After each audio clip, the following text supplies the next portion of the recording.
Hi. Hi, Mel. Live. Sorry, I was Yeah, we're distracted. live. Yes, we're live. Yeah. Hi. Hi, everybody at the What's On at Elephant and Castle Facebook page. Today, while I'm just doing all of the little links, Melissa and I are going to do a recap of the last year, kind of leading into what it was like for us last year, leading into, hearing about this COVID that was coming in from China, to lockdown number one, and then lockdown number two, and then where we are today. And some of the things that we've learned from the workshops that we've been doing, a lot of the stuff that Melissa has been learning from doing a lot of one-on-one and women in leadership roles with some of our clients. So in 45 minutes, we've got quite a lot to unpack. And I know there is a topic, Mel, towards the end of it that is going to lead into our workshops for this month too. So first of all, I know we talked about snow with Kelly Sutherton a little over a month ago, but we had snow the other day and it settled. How did that make you feel? It made me feel like I was back in Canada, which was really nice because I meant to be there in 3 days, which will not happen. So it kind of felt. I feel like the universe got a point on me because I tried most of my life to avoid living in Canada during the winter, just because I did Mm-hmm. not have the cold and the snow. But somehow, when it snowed on Sunday, I felt like, there's some beauty here that I didn't appreciate before. So, but also it lasted a day, not even, it lasted 4 hours. I'm like, well, come on, this is really it? So it was interesting. Nice. It is. I've been here for over, like, on and off for over 30 years, and the snow never ever settles too long. But living in the core of London, like in Soho, it was really strange to see it, and it was more. It wasn't strange to see the snow. It was strange to see people's reaction to the snow. People just coming out from all over the place, taking pictures and trying to make little tiny snowmen. It was beautiful to watch people enjoying it. Mago was really excited. It was hard for us to walk. Well, she remembered, like, okay, this is snow. I know how to, I work it, but she was kind of more excited to like play in the snow. Yeah. Um, the dog, my dog. But yeah, she was really happy about it. She really loves the snow. And coming from Mexico, the first year her first time in snow was like, what is this thing? And she's in love with it. So she had a good time. We ran in the heat. Yeah. In the heat. Just so everybody knows, yeah, the Heath. But just so everybody knows, Mago is your pet partner who you rescued from Mexico several years ago. Yes. I feel like everyone should know her. Doesn't everyone know about her? Yeah. Your eye, you just rolled. Um, Why did you do that? I didn't roll my eyes. I swear, I didn't. You uh, okay, so getting into the talk today, we've had some amazing guests. We have some amazing guests coming up, but I wanted us to have a little bit of time because I wanted to do it in January, where you and I could reflect on. For us, we've had monumental changes in 2020, and it all really started this time last year when we started to find out about this virus. When we were trying to decide what to do with you being here in Canada. So there's a lot of unsettled feelings, weren't there? We were both in a lot of fear and unsettlement, I suppose, just not knowing. was the hub of fear that we are both living in, which I think in retrospect, I'm sorry, I don't know why words are being difficult for me today. Like looking back, and the way I think life works generally, it's easy to look back and understand why the things happened the way they happened. At least from my perspective, I'm like, I could see that I couldn't be here and grow my relationship with you and Retribe if we didn't go through the things. If we almost were like, I'm out, see ya.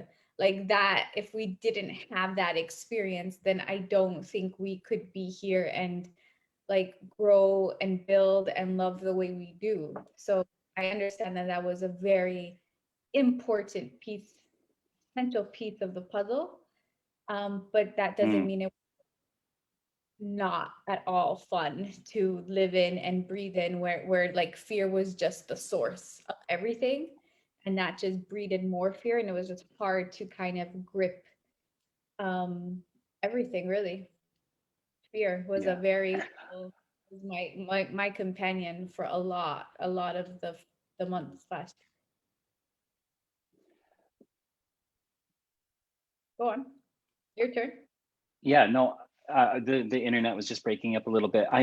For me, the big thing was because the elephant, we had just met all the people like Diana at the Elephant and Castle Community Hub, and we had made this plan for us to be able to be like face to face, boots on the ground, working with people in the community. And for me to know that that was going to stop, Yeah, because I didn't know how it was going to evolve. yeah, So I kind of really had this, and I know we both had this really heartfelt, because we'd been down to the shopping center and we'd seen a few people, and I know we even had like shirts made and jackets made with our names on it so we could go down and identify ourselves as Retribe. And for that to kind of be taken back, and I know it was a lot of the fear that everybody was going through, was their businesses were going to suffer somehow in this, over through a lockdown, not knowing what it was.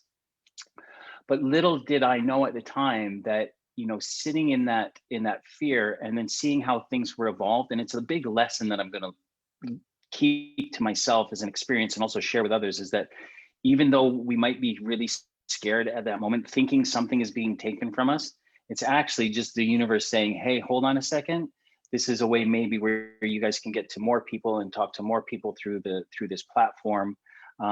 So it kind I know I hate to say every cloud has a silver lining and use cliches like that, but if we learn to kind of say that, this isn't the end of something, it's just, let's pivot and reposition our perspective to see how it can evolve. I think that's the thing, is that it can, like a lot of things, it can reveal an opportunity for some sort of other way to see something, right? To get us unstuck. And not that or like just, yeah, see things from a different angle, from a different perspective, even though it is hard though when it's like we don't know and we're afraid. And I mean, I've been a frontline worker for more than 12 years, and I'm just my kind of hard work is to be in face to face with people. Like I don't like Mm. do the work. How do you be and witness people and show support when you have this screen in front of you? And that's what I was like nervous about as well. Is like what happens to the human bits of us when when we have to be human through a screen.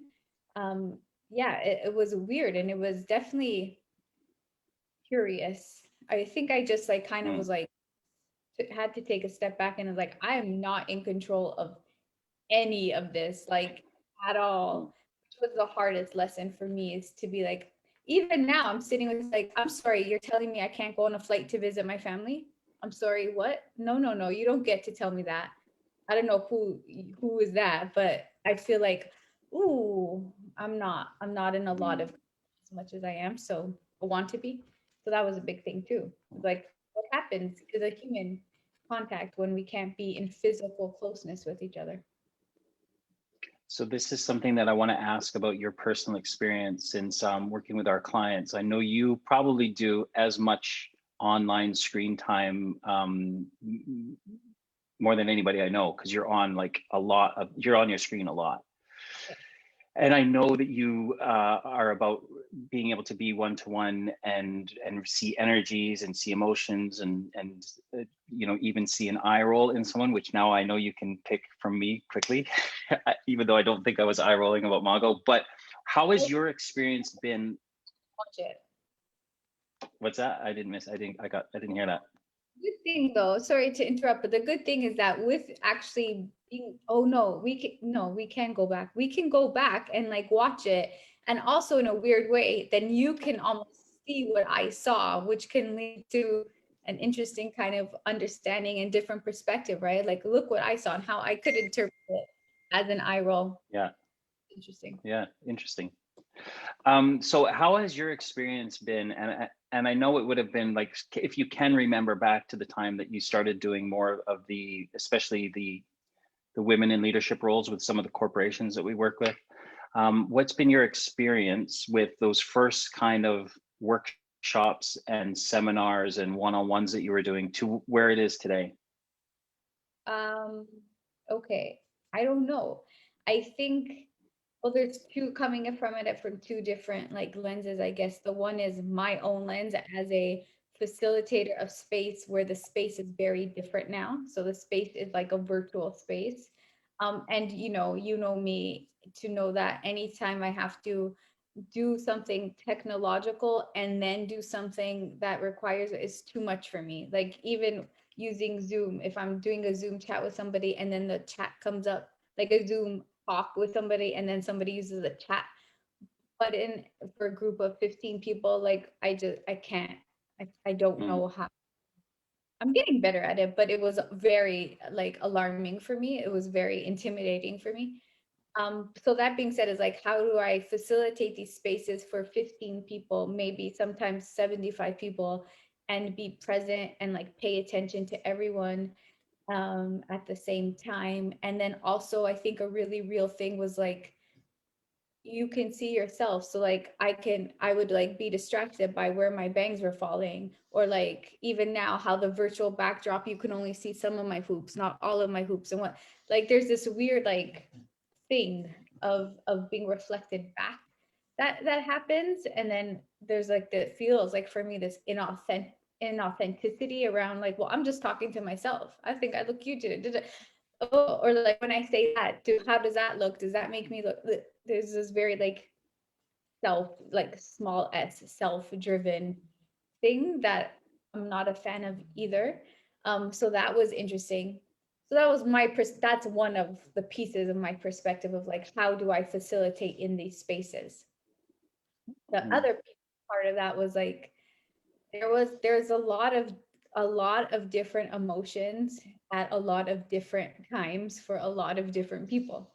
And nobody, we don't have a baseline for this. We didn't have a baseline for this. In March or April, when I started doing the women's leadership kind of stuff, was like, we're like, okay, we got 2 months. We could do this for 2 months. And then 2 months became 3 months, 3 months became 6 months, and now we're almost a year. And it feels like there's this need almost to and want to to to have some sort of finish line in sight.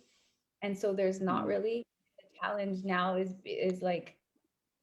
how do we kind of make our, this is going to sound so dumb, I don't know, I haven't thought this through, but we need some sort of like finish line within ourselves, so know like our capacity, because there's nothing coming externally, so we have to like almost, we're being asked to like figure out what we can meet at what times and what's enough for us and what isn't, and be okay with all of it, because we're all in just like, we think we know and then we're hit with something else, or we think there's something then we're hit with something else, and then you have a job and then you don't have a job, and then you're a single parent with 3 kids, and then you're like trying to date but you don't know what dating like, right, looks like in a pandemic with a mask on, and then you also don't want to wear a mask but then your mother wants you to wear.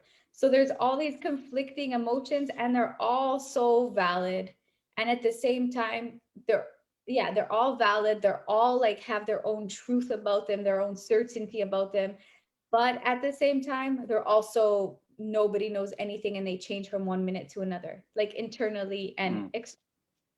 so it's like, it's really just the ebb and flow and trying to like tread water and then swim, and then tread water and then dive down and then tread water and then watch that tsunami hit you and then tread water again and then ask for a life jacket and then tread water. Like that's just been it.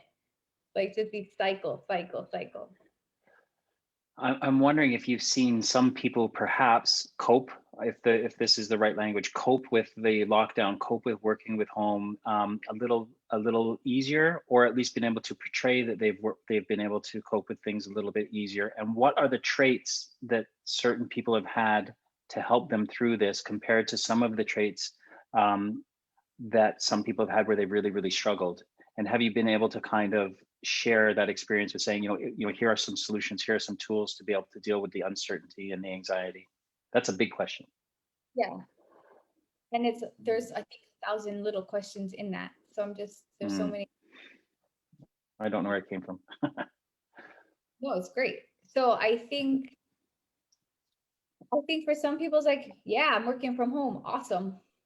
That's it. Like, okay, cool. This is actually exactly right for some people. For some people, nope. Like and again, the timeline, the scope of it is different now. So again, if it was like we knew for 3 months we were going to work from home, we could wrap our brain around that, right? As humans Mm-hmm. have like linear time as a thing to grasp. We need it. So 3 months, okay, I can do this for 3 months. So I think for the people who like, some of them who like, yeah, I'm happy with working from home. um, I don't know if that's shifted so much, and maybe it's like they still like it, but the difference is now is if your workspace and your home space continues to be the same, how do you make time for the personal and separate it from the professional? So for example, if you were doing a yoga class in the same room where you do your 8-hour day of meetings, your brain doesn't have time. Great. You don't have time to kind of adjust. It's hard. We need a change in scenery, a change in environment. So that was a struggle. It's like, if I'm going to do a breath work class, then I know I'm going to take my computer and go to another room and do it in that room. And then I'm going to use this room as my work room. That's also not the case for a lot of people who maybe have a one bedroom or a bachelor or are living with other people, like, you know, physical space or containing that Mm-hmm. is a thing. What was your question though? Like, so What are the traits that some people who have seemed to be able to deal with it compared to some people? So yeah, I guess I'm trying to get it across, how some people can be a little bit more empathetic, or some people are a little bit more selfish, or some, and the kind of you know, I don't know. what traits have been able to help people deal with it. I don't know if that's like there's like an absolute thing that we can attach to a character or personality, like you're more empathetic so you can sustain yourself longer. I think, or you're not, and then you can't. I think it's more along the lines of, again, the scope and the capacity and the kind of intensity and the timeline and the impacts of different realities in our life. So it's all different and all the same for all of us, if that makes any sense.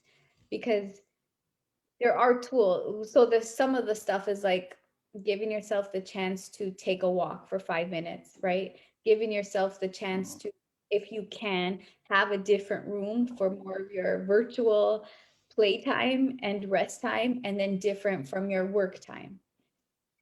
So again, I'm going to talk about, I just have to remind myself, I'm going to talk about the people I work with, because my mind wants to say, well, some people don't have um, this access to all these things. But in terms of the work I'm doing right now for corporations, they do. So I'm going to use that as a context. So it is to say, like, some of the things I've seen that have helped the sustainability over a few months, and this has been a very slow progress, is blocking out times in the calendar, right? To just not do anything and not just take a time in the morning or Monday morning and block out specific times during the week every day for nothing, right? Or don't eat your meal while you're doing something, right? Take a break, like really go out for a walk. Like that's the stuff that kind of seems has contained some people and allowed the sustainability, and also using, again, the platforms for something that can be fun at least once a day, even if you don't want to and resist it, just to have it as like, I'm going to do this, even if it's for 5 minutes with my friend from across the world, to have a chat and not about work. That's something.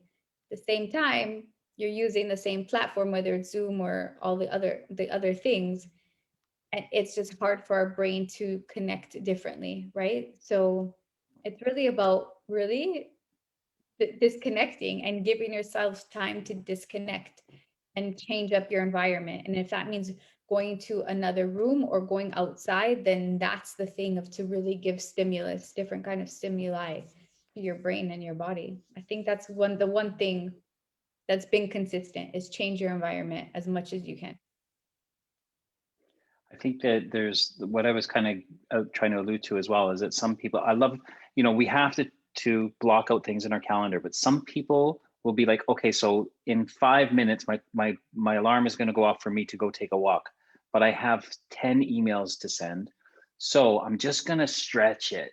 I've got to get these done. So it's this kind of, I think work discipline is incredible. I think people who can do it, like, and work are, but we talk about burnout, and we talk about kind of pushing things too far. So it's like this kind of thing, like people say, well, I'm more disciplined than you because I sat at my laptop and I sent the 10 emails. I see what you're And then the other person says, well, I'm more disciplined with you because I actually did go out with her for a walk. So it's this kind of confusion of what discipline really means, and getting work done to actually what's the most beneficial thing, getting the emails done or getting the walk done. also judgment, right? Like we're also Mm, just judging each other, which is not going to serve anything. And what that comes from, I would is our own internal pressure we're putting on ourselves and this performative kind of function to be successful. Again, it's like what the image of success or dedication or a proper employee looks like, right? Especially around corporations who might be in sales or tech or all these things. It's pressure. It's kind of pressure that I don't even want to try to understand, or like, because like even hearing people, I could feel like I don't know how you're doing it. But mm-hmm.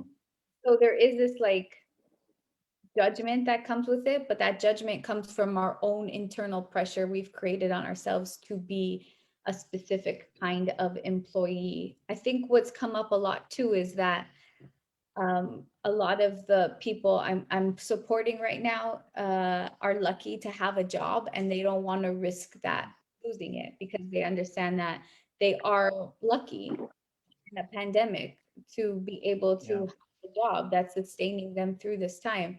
And so there's this also, again, this internal kind of pressure, almost a little bit, I don't know if this is the right thing to say or right wording to say, but survivor's guilt of like, Mm. this, I'm okay with this, so I better like throw everything out and like lose myself in it to be grateful. So it's almost this weird relationship with gratitude, with acceptance, with judgment of others and Mm. ourselves, if that makes sense. So yeah, like what we're doing is It does. judging people to say like, oh, you're not good enough because you didn't work 24 hours. And that's a very old narrative. Like we need to just put that paradigm to rest. Like it's done. Like Mm. 2020 revealed that we can do things differently. Come on now. I think that that's something that we've learned, is that we can do things differently. Things are changing, things are evolving. We don't have to look at old set ways to get us through what we think is, that was back then. Sure, it may have worked back then, but things have changed. And I love what we're trying to do with regards to creating spaces for people to kind of challenge these old ideas, and bless you, and move into being open to new ideas. So I'm just trying to think of the topics of workshops that we've been holding on Thursdays, and they go from love languages to creating boundaries, widening our circle of support, um, dealing with stress and anxiety. What are some of the other ones that we've been holding? I think Did we there do was loneliness? the self-care one. Yeah. There was, But sorry. I was going to say, like a lot, it's kind of a same theme comes down to all of them, which is what you just said, which is self-care. And I Yeah. think it's something that people have this concept of what self-care is in their minds. And I had these old ideas of what I thought self-care was, but it's evolved so much. The self-care word, the self-care movement is so much more than no, I don't want to say it because it's saying, but I want to say it's so much more than just putting moisturizer on your hands, but it's so much just that too, where we can just have a little bit of a moment with ourselves, with our bodies, with our minds, with our spirits, to actually say yes to ourselves. And I know that's one of your words, but how has self-care, what, you're going to say something? Well, it requires at the root of all of it is awareness, right? Yeah. And so Can you what give us a little recap of self-care and the movement and where it kind of came from? Sure, Nick. Thank you for not prepping Thank me. you. Oh, So you just did this the other day. Go on. um, self-care. So it does have its history in medical roots, right? From the 50s. So it was used in institutional settings for people who were institutionalized to offer ways of kind of nurturing their own sense of self-worth in terms of like just physical grooming and eating like foods. So it became like self-care was physical grooming um, in this kind of very institutional setting in order to still maintain this sense of worth. I think in the 60s, there was a lot of more academic interest in post-traumatic stress disorder, post-traumatic stress for frontline workers or people whose job was was letting them be exposed to constant kind of pain and trauma. So ER doctors, healthcare professionals, social workers, firefighters, right? So you're constantly looking at pain and trauma in its most kind of uh, um, rawest forms, Mm. painful. And so that idea was almost used to like, okay, self care becomes looking at the different elements psychological, emotional, spiritual. What are you eating? What is your community? You know, where are you finding supports? How are you journal? Are you journaling? What things are you doing in your life to um, take care of yourself, to balance almost? That was I think the 60s, and then in the 70s it kind of um the Black Panther Party adopted this idea of the self-care, which really I think where it's like self-care is almost a necessity in order to keep yourself kind of and I don't know, I'm butchering this, to keep yourself kind of centered while you're experiencing systemic injustice and racism from all kind of sectors of society.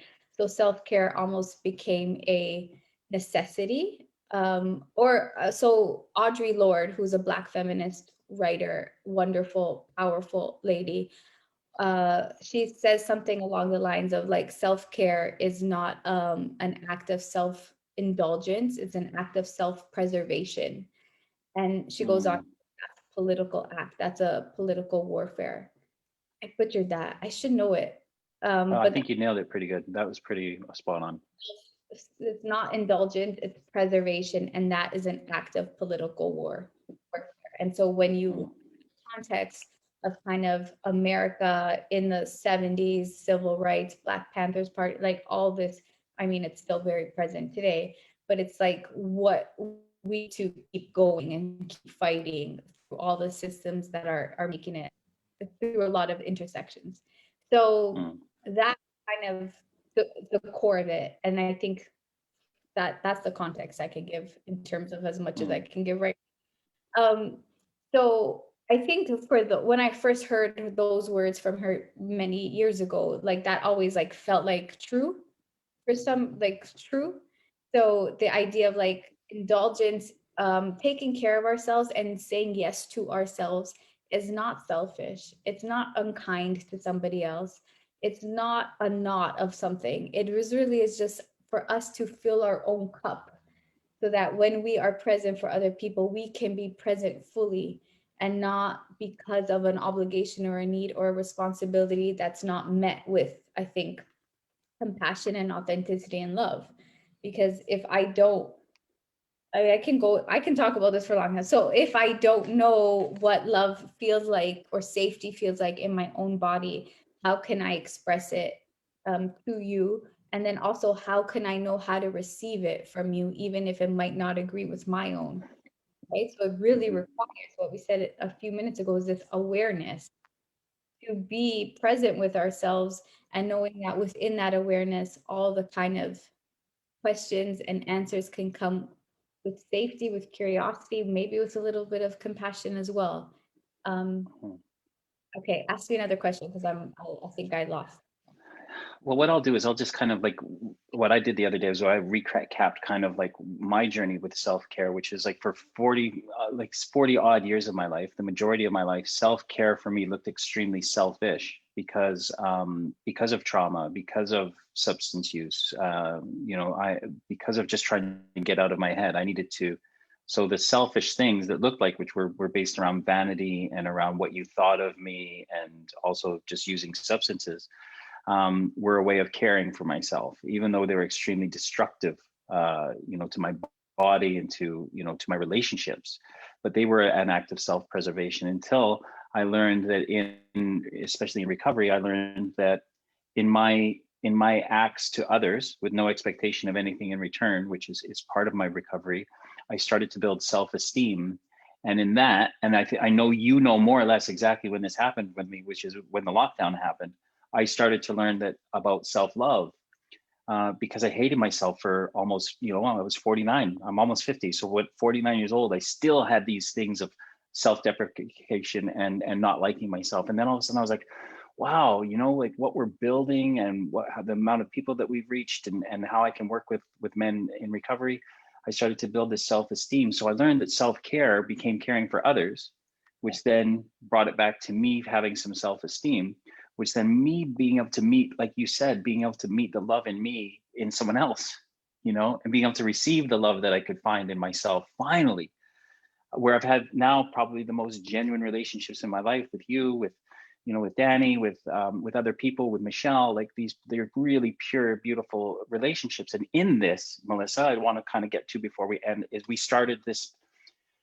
I know Retribe is a movement about building community and connection and getting us back into our human spirit and beautifulness and the beauty of being a human. But also we started Tender is the New Tough, which is again kind of a movement, an awareness campaign, something that we're working on, where we can challenge the ideas and the power structures that we have all who are living today have been brought up in, which is systemic power from big corporations and politics and bureaucracy right down to where we are today. And we're challenging that. In that I've been able to talk to some men as well who are white-bodied males in positions of power in corporations and stuff, to again challenge these old ideas around what it's like to be a man. Because I was taught that self-care as a man, especially growing up where I grew up and playing the sports that I played, it's just not cool. Yoga, dude, no. And I think this is one of the things that I'm more proud of, because with regards to the Me Too movement, with regards to Black Lives Matter, Tender is the New Tough is something that can help change, the systems that we're all in. So, you're a part of that, and I just want to kind of maybe reflect on your thoughts on how we started Tender is the New Tough before we kind of go into that last topic. Okay. I think that what Tender is the New Tough allows in is just a a, a different paradigm, right? It's just an opportunity to maybe sit with and question why the things you know to be true are in fact a truth for you, and what your attachment to them serves you.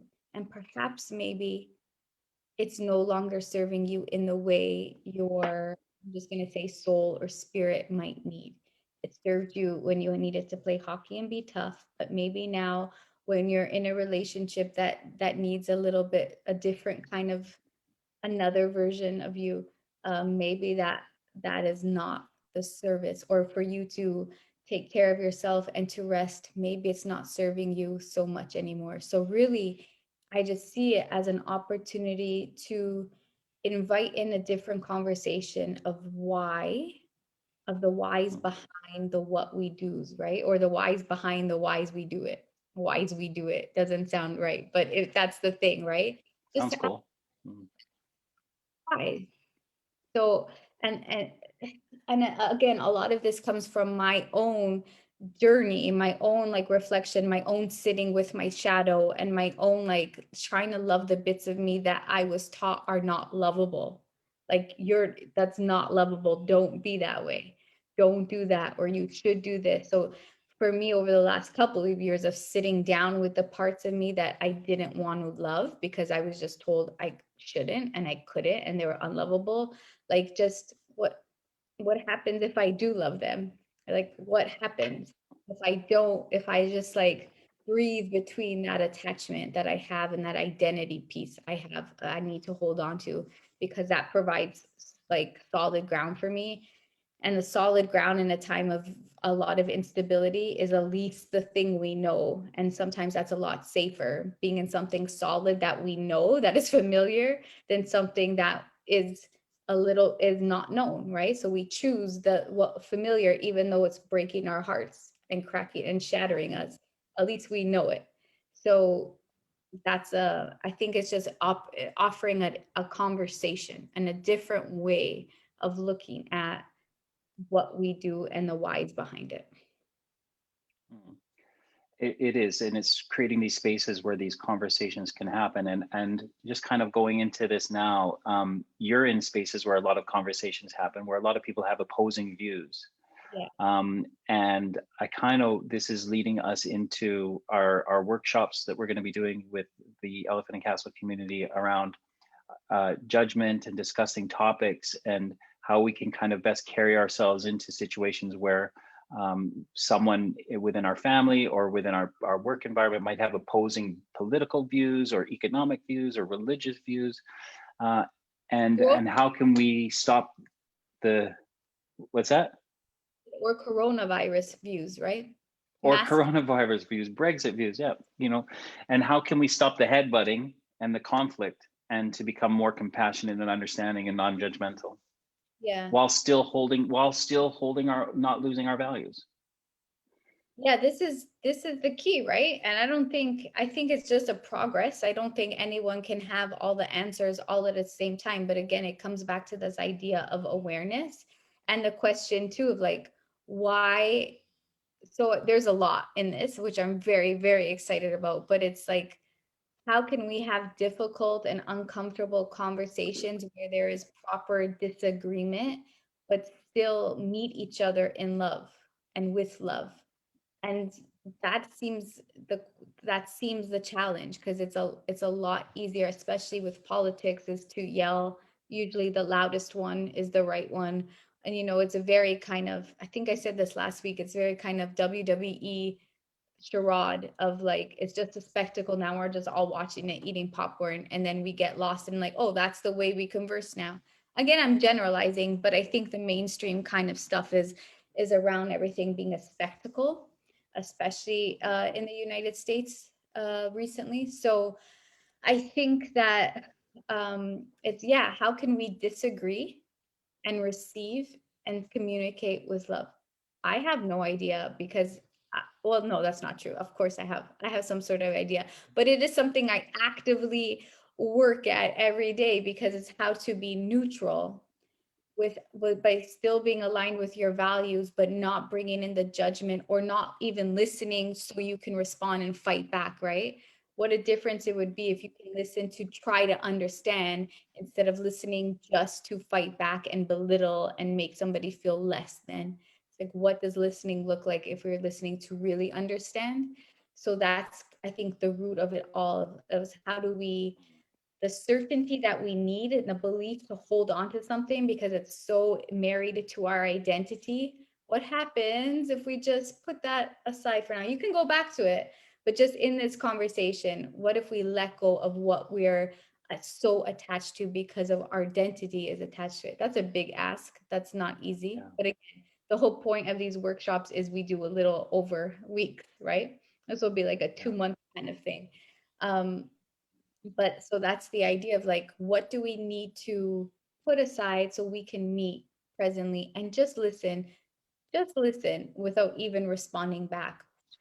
It's a lot, especially as a facilitator, right? You and I both know what it's like to be in the spaces and us, like, we're not neutral. I'm not neutral about a lot of things, but it is my role to facilitate spaces where we can show up with wanting to hear. And if my heart beats and my head, like my blood rushes to my head and I'm feeling hot and angry and annoyed and I'm already judging the person, then I'm being a disservice to that person, to myself, and to the safety of everyone in that room, right? So it's always this very active awareness and negotiation of like, oh, I'm getting that I'm really activated. So maybe I'm not the best person. Nick, do you want to answer that question? Like, I think there can be place for like really self awareness and acknowledgement of like, that's a no-go zone for me, man. I can't do that. I'm not that enlightened yet. Um, what are you gonna say? Well, I think the ideas around debating topics, goes back thousands of years with I think you even quoted a Socrates thing the other day, which is what I'm going to say. Is it correct? Is it correct? Is it useful? Is it helpful? Like asking yourselves these questions before you speak, right? What, Socrates was it's a Sufi kind of a saying. Sufi, is it? Okay. I think I think there's something similar from those debates that they had back then. Was what I'm just going to say. Is it the truth? Is it helpful and is it useful? And being able to get yourself into a position of that, because I know that this is going to come out in our workshops, is that we're taught to be assertive. We're taught, especially in the work environment, we're taught to assert ourselves so that we are seen as being valuable and strong and stoic. But is asserting yourself when you're talking to someone who has opposing views correct, when it really is just going to bring up animosity? And I'm really looking forward to these how we're going to work on these workshops about getting people to be in a place of like, why do I have to judge that person? Why do I have to say anything? What fear am I bringing into this? Insecurities am I bringing this to actually? Why do I have to be right? And It's what is right? the worst that's gonna happen if I'm wrong. Like, why do I need to be right? Like, why? Just Yeah, even that question yeah, today, ask yourself, why do I need to be right about this? What yeah. I mean, it's a big question and it's attached to a lot. And what I want to say too is there is this thing we talked about before of perspective, right? If we're all in a field and there's one tree and we're all like facing the tree and you ask, Mhm. well, can you all see the tree? Sure, we can all see the tree. Are you sure you can all see the tree? Yeah.